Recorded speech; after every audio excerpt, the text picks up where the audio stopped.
আসসালামু আলাইকুম দর্শক বন্ধুরা, আমি ভালো আছি। আপনারা কেমন আছেন? আমি জানি আপনারা সুস্থ আছেন। তো আমি আজকে বাদামের ছোলা দিয়ে একটা মজার রেসিপি বানাবো।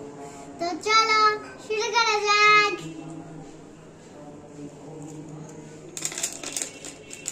কি করছো? রান্না করছি। তোমার বাদামের ছোলা দিলাম।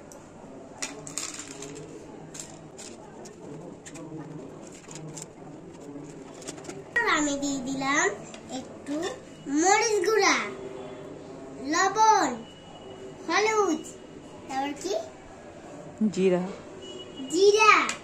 তেল। আচ্ছা, তারপর আর হচ্ছে পেঁয়াজ। হয়ে গেছে। দিয়ে দিলাম।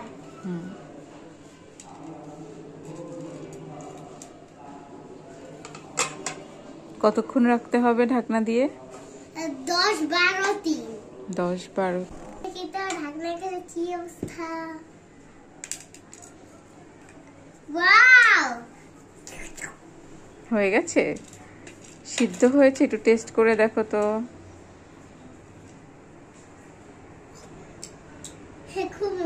খুবই মজা হয়েছে। ঠিক আছে, তাহলে সার্ভ করো। ওই যে ওটাতে ঢেলে পরিবেশন করো। করছি এখন আমি পরিবেশন করছি।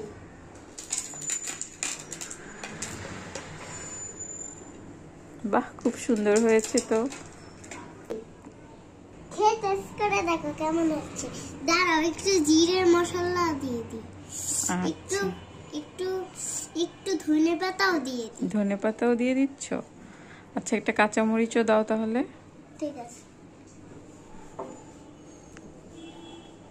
মরিচ, কাঁচামরিচ দিয়েছো? হ্যাঁ। আচ্ছা, টেস্ট করে দেখছি তাহলে। বাহ, রংটা তো খুবই সুন্দর হয়েছে। তুমি খেয়ে দেখেছো একটু? আমি দেখো, তোমরা এবার খেয়ে দেখো কেমন টেস্ট।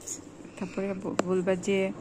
বলো বন্ধুরা, আমাদের ভিডিওটা ভালো লাগলে চ্যানেলকে সাবস্ক্রাইব করে দিন। আর রান্নাটা মজা হলে খেয়ে দে।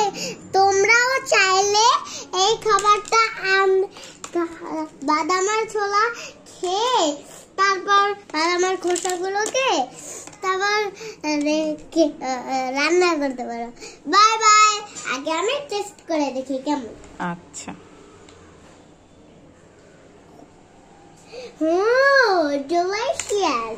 Delicious. ওকে, সবাইকে টাটা বলে দাও। আল্লাহ হাফেজ। আল্লাহ হাফেজ।